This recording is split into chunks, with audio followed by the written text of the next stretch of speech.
नमस्कार दोस्तों। आप सभी लोगों का इस नए वीडियो में स्वागत है। तो गाइज आज की इस वीडियो में हम बात करने वाले हैं आपके ड्यूट्रॉन से रिलेटेड। ड्यूट्रॉन हमारे एग्जाम के लिए काफ़ी एक इम्पॉर्टेंट टॉपिक है। इससे रिलेटेड काफ़ी सारे क्वेश्चंस आपको पूछे जाएंगे, ठीक है। तो आज हम इसके बारे में देखेंगे। फिर इसका जो ग्राउंड स्टेट के लिए जो थ्योरी होता है, इससे रिलेटेड बहुत सारे फॉर्मूलाज देखने को मिलेंगे। बहुत सारे वन लाइनर क्वेश्चंस यहाँ से बनाए जा सकते हैं। उन सब के बारे में हम बात करने वाले हैं, ठीक है। चलिए तो देखा जाए। सबसे पहले हमारे पास जो ड्यूट्रॉन होता है, आप इसके बारे में जनरली वैसे तो जानते ही होंगे कि क्या होता है, ठीक है। इसका नाम आपने न्यूक्लियर फिजिक्स में ज़रूर सुन रखा होगा, ठीक है। तो ड्यूट्रॉन जो होता है, ये आपके पास ना जो एक प्रोटॉन होता है और एक न्यूट्रॉन होता है, इन दोनों को मिलने से ही ये बनता है गैस, ठीक है। हमारा जो भी ड्यूट्रॉन होता है, इसको आप क्या बोल सकते हैं? The deuteron is the nucleus of deuterium. तो हमने जो ड्यूटेरियम नाम सुन रखा है, ड्यूट्रॉन नाम सुन रखा है, वो वही एक दूसरे से ही रिलेटेड है। जो आपका ड्यूटेरियम होता है ना गैस, उसी का जो न्यूक्लियस होता है उसको क्या बोला जाता है? ड्यूटेरॉन बोला जाता है, ठीक है। और ये किन किन चीज़ों से मिलकर बनता है? तो एक आपका प्रोटॉन होता है, एक आपका न्यूट्रॉन होता है। अब यहाँ पे याद रखिएगा, हमारे पास ये चार्ज पार्टिकल है, ये आपका न्यूट्रल पार्टिकल है, ठीक है। दोनों चीज़ों को मिलने से बना है।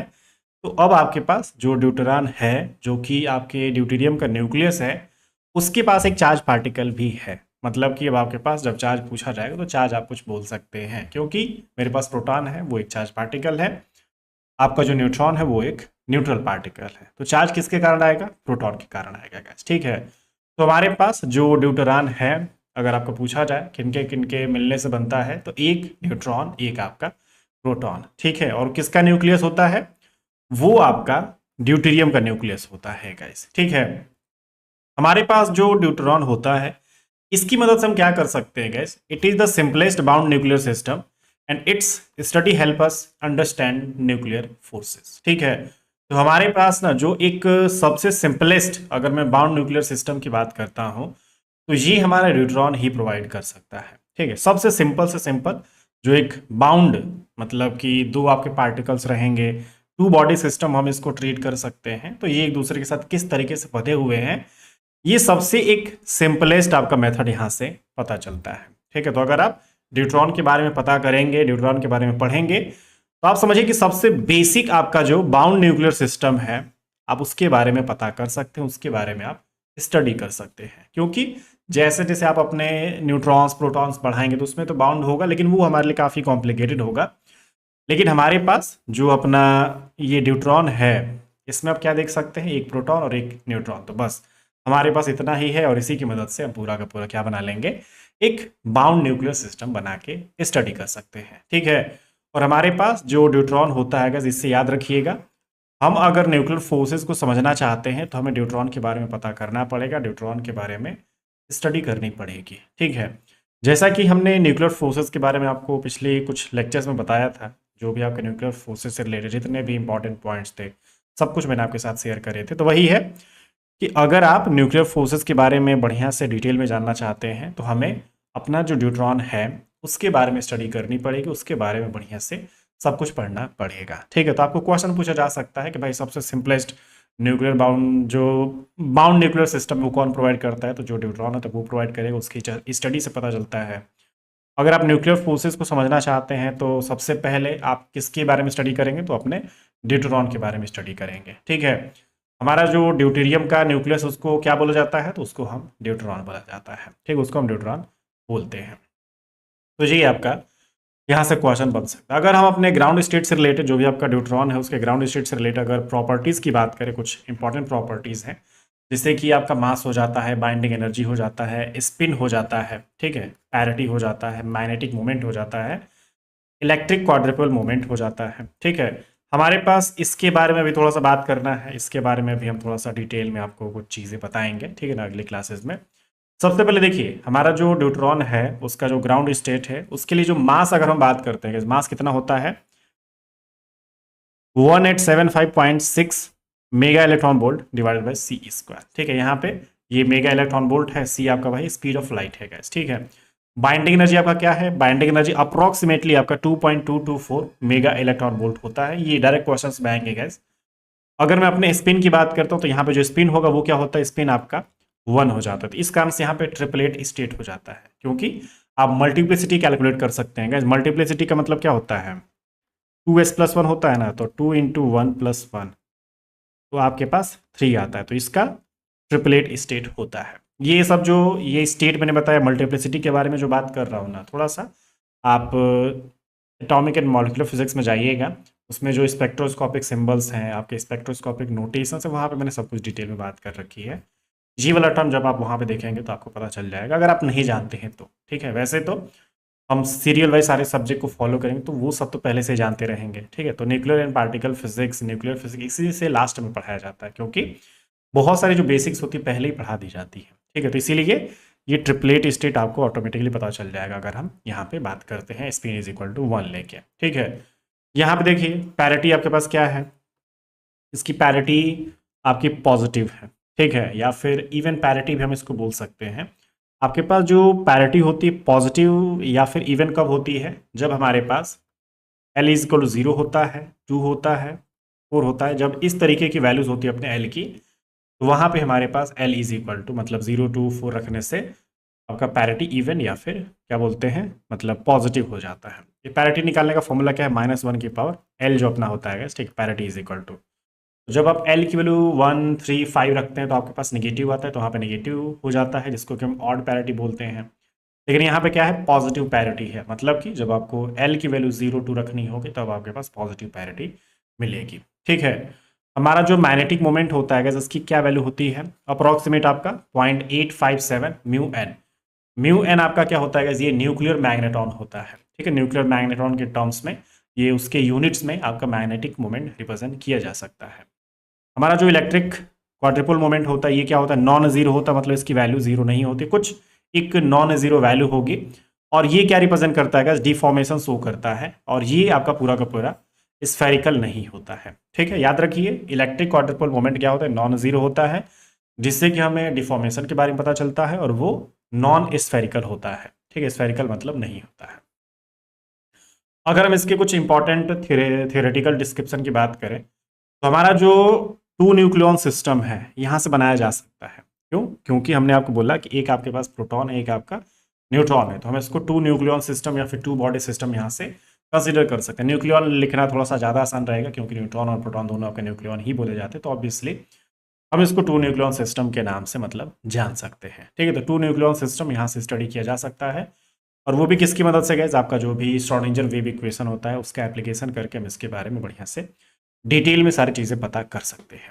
ठीक है, हमारे पास जो प्रोटॉन और न्यूट्रॉन होता है उनको क्या किया जाता है, एक 2 बॉडी क्वांटम मैकेनिकल सिस्टम के जैसा हम इसको ट्रीट करते हैं। मैंने आपको बोला कि अगर आपके पास 2 न्यूक्लियॉन्स हैं, 2 पार्टिकल्स हैं, तो ऑब्वियस सी बात है मैं उसको 2 बॉडी सिस्टम करके उसको बढ़िया से उनके बारे में स्टडी कर सकता हूँ, ट्रीट कर सकता हूँ।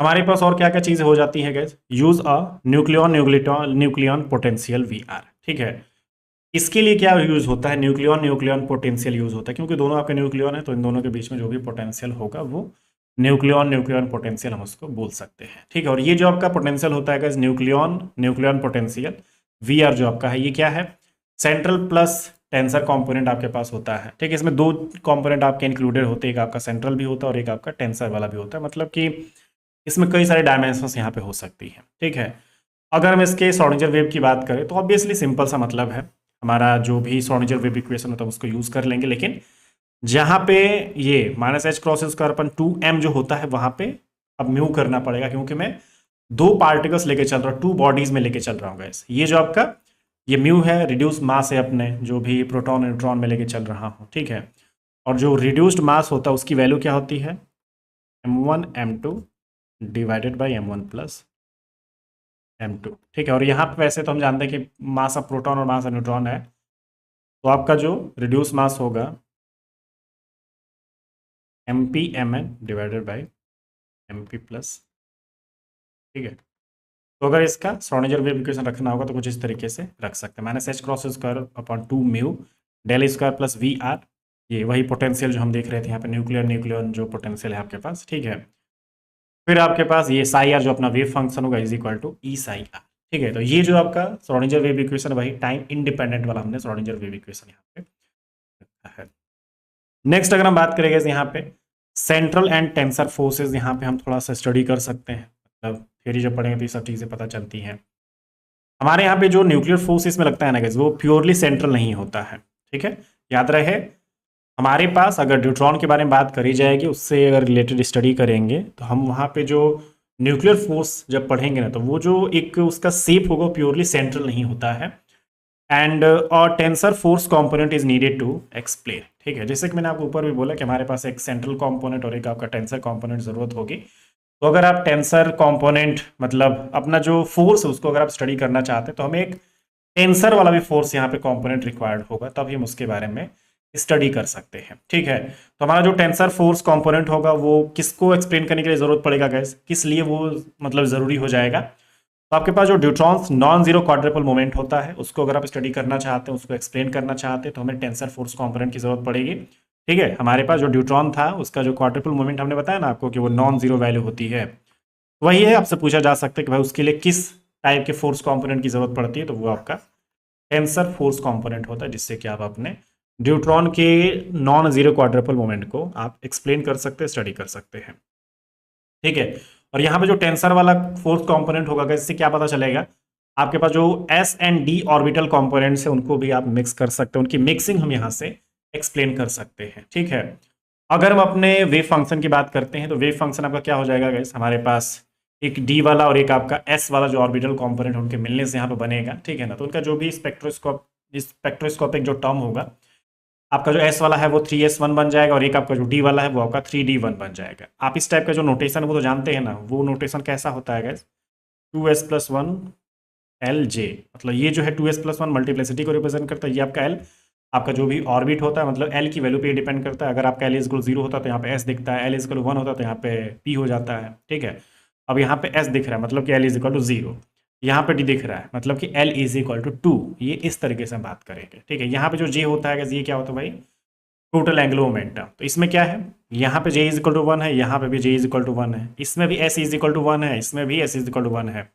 यहाँ पे l इज 0 है, यहाँ पे l इज 2 है। ठीक है, SPD, तो जब आप l इज 0 तो s होता है, जब आप l इज 1 तो p होता है, जब आप l इज 2 तो d होता है। ठीक है, यहाँ पे जो दोनों आप टर्म्स देख रहे हैं गाइस, यहाँ पे जो दो आप एडिशन कर रहे हैं, साई इज इक्वल टू आपके पास जो चीज़ें आ रही a 3s1 plus b 3d1, इसमें क्या क्या चीज़ें हैं, जैसे कि आपके पास जो 3s1 है, ये जो पहला स्पेक्ट्रोस्कोपिक जो टर्म आपका दिख रहा है ये, अब l इज इक्वल 0 तो वहां से जो वेव होती है ना वो हम s वेव बोलते हैं। ठीक है, जिसमें कि l is equal 0, s is equal 1, j is equal 1, जैसा कि मैंने अभी आपको बताया। ठीक है, यहाँ पे अगर हम बात करें इसमें भी आपके पास d वेव हो जाएगी, मतलब जब आपके पास l इज इक्वल 2 तो ऑब्वियसली वो d वेव हो जाता है गैस। ठीक है, जैसे कि हम ऑर्बिट्स बताते हैं ना, जो सेल्स हम बताते हैं यहाँ पे सब सेल्स एक्चुअली, तो यहाँ से जब हमें l की वैल्यू पता चलेगी तो हम उसी के हिसाब से वेव भी बता सकते हैं। जो आपका ऑर्बिट होगा वही आपका वेव भी हो जाता है। तो जब आपके पास s ऑर्बिट तो s वेव, जब आपका d ऑर्बिट तो d वेव भी आप इसको बोल सकते हैं।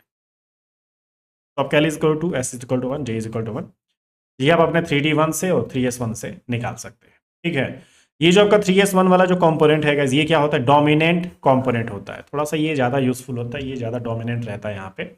और अगर मैं दूसरे वाले कंपोनेंट की बात करता हूँ, ये जो 3d1 वाला जो दिख रहा है वेव फंक्शन में, इसका क्या मतलब है, ये आपका वही जो आपके l और s और j की वैल्यू है, ये small admixture due to tensor forces. ठीक है, मतलब कि आपने जो टेंसर फोर्स कंपोनेंट देखा है, जैसा कि हमने बताया आपको कि एक्सप्लेन करने के लिए जरूरी होता है, अगर आप न्यूट्रॉन का नॉन जीरो क्वाड्रपल मोमेंट चाहते हैं और जो आपका s और d जो ऑर्बिटल कंपोनेंट्स उनका मिक्सिंग करने के लिए जो चाहते हैं। ठीक है, तो हमारे लिए वो थोड़ा सा इंपॉर्टेंट हो जाता है। तो टेंसर फोर्स का ना जो भी अब यहाँ पे यूज होगा, ठीक है, तो हमारे पास जब एक से ज़्यादा डायमेंशन हो जाते हैं, एक से ज़्यादा जब यहाँ पे आपके फोर्सेस कंपोनेंट जब हो जाते हैं, उनको जब ऐड करने की जरूरत आती है, उनकी मिक्सिंग करने की जरूरत आती है, तो वहां पे हमारे पास ये जो 3d1 है उसकी जरूरत पड़ेगी। ठीक है, अब यहाँ पे वैसे साफ साफ लिखा है टेंसर फोर्स है तो एक डायमेंशन तो ही हो नहीं सकता है गाइस। ठीक है, एक से ज्यादा ही डायमेंशन यहाँ पे होगी तभी हम यहाँ पे बात कर रहे हैं। ठीक है, और आपके पास ये जो ऐड मिक्सचर है, मतलब कि मिक्सचर तो कर ही जा रहे हैं लेकिन बहुत सारे डायमेंशन यहाँ पे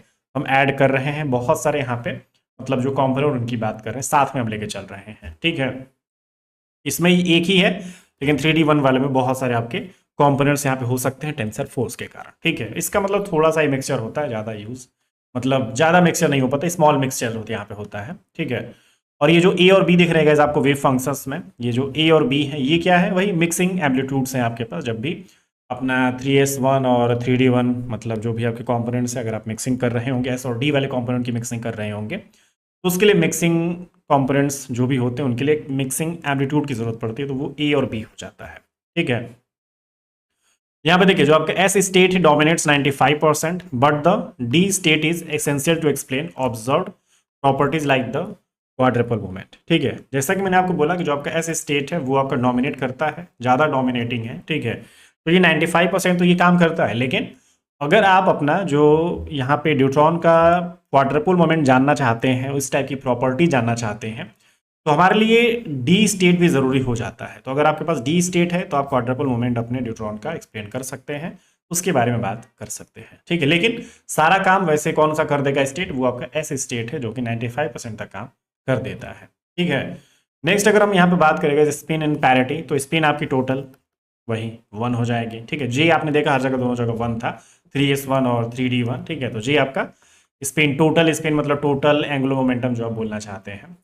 आप अगर पैरिटी की बात करें तो वही पॉजिटिव, जो कि वही L इज इक्वल 0 और 2 जब आप रखेंगे तो आपके पास पॉजिटिव पैरिटी होती है, जिसको कि हम इवन पैरिटी भी बोलते हैं, या फिर इवन जब आप L की वैल्यू रखते हैं तो भी आपके पास वो इवन पैरिटी होता है।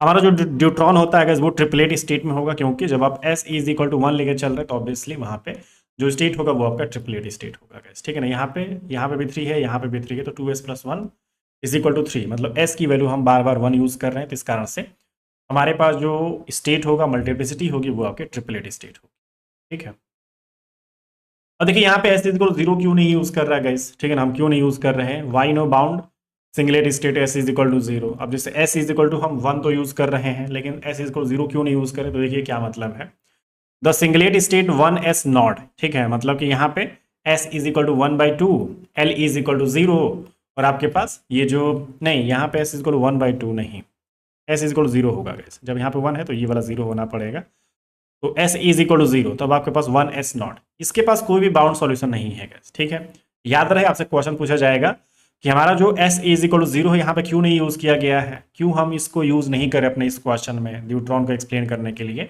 इसका मतलब ये है कि जो आपका सिंगलेट स्टेट है 1S नॉट, ठीक है ना, जिसमें L इज इक्वल 0 है, S इज इक्वल 0 है, और J भी आपका 0 ही हो जाएगा। तो इस कारण से हम ये पता लगा पा रहे हैं ना गैस, जिसके पास कोई भी बाउंड सॉल्यूशन नहीं होता, इसलिए हम इसको यूज नहीं करते हैं। ठीक है, तो अगर आपको बोला जाए कि S is equal to nought या फिर जो सिंगलेट स्टेट है क्यों नहीं यूज किया जाता है, तो उसके पास कोई भी बाउंड स्टेट सॉल्यूशन नहीं होता, इसलिए उसको यूज नहीं किया जाता है।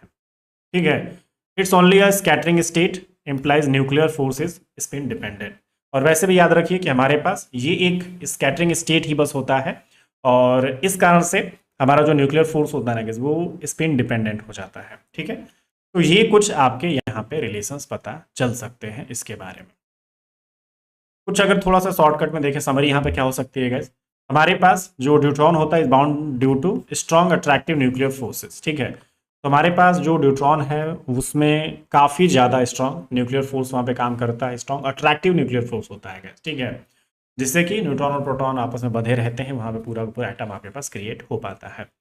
स्पिन ट्रिपलेट कैरेक्टर आप देख सकते हैं गैस यहाँ पे, मतलब जो ट्रिपलेट स्टेट होता है S इज इक्वल टू 1, यहाँ पे S and D wave mixing होती है, मतलब कि आपके पास S वेव और आपका D वेव मिक्स यहाँ पे हो रहे होते हैं, आपके पास एम्पलीट्यूड भी होता है, मिक्सिंग एम्पलीट्यूड। ठीक है, यहाँ पे जो टेंसर इंटरेक्शन है वो आपका क्रूशियल है, वो थोड़ा सा इंपॉर्टेंट है, तभी आपके पास जो अपना जो टेंसर फोर्स वाला जो पोर्शन था, ठीक है ना, वो अगर रहेगा तभी हम उसके बारे में बढ़िया से स्टडी कर सकते हैं। And it's the only bound two nucleon system, और ये आपका वही है, अगर टू न्यूक्लियन सिस्टम की बात करते हैं तो यही हमारे पास न्यूट्रॉन ही एक इंपॉर्टेंट यहाँ पे इसका एप्लीकेशन बच पाता है, अदरवाइज और कोई भी यहाँ पे उसके रिलेशंस नहीं है। ठीक है ना, मतलब अगर आप टू न्यूक्लियन सिस्टम की बात करना चाहते हो तो बस न्यूट्रॉन ही है और कोई चीज़ नहीं है, तो ये थोड़ा सा और इम्पॉर्टेंट हो जाता है कैसे हमारे लिए। ठीक है, तो वही है, आप थोड़ा सा देख सकते हैं यहाँ पे कुछ आपके लिए इंपॉर्टेंट चीज़ें हैं। ये सब आपके जो एग्ज़ाम से रिलेटेड चीज़ें हैं, आपको एग्जाम्स में यहीं से चीज़ें पूछी जाएंगी, सब कुछ आप याद कर लीजिए।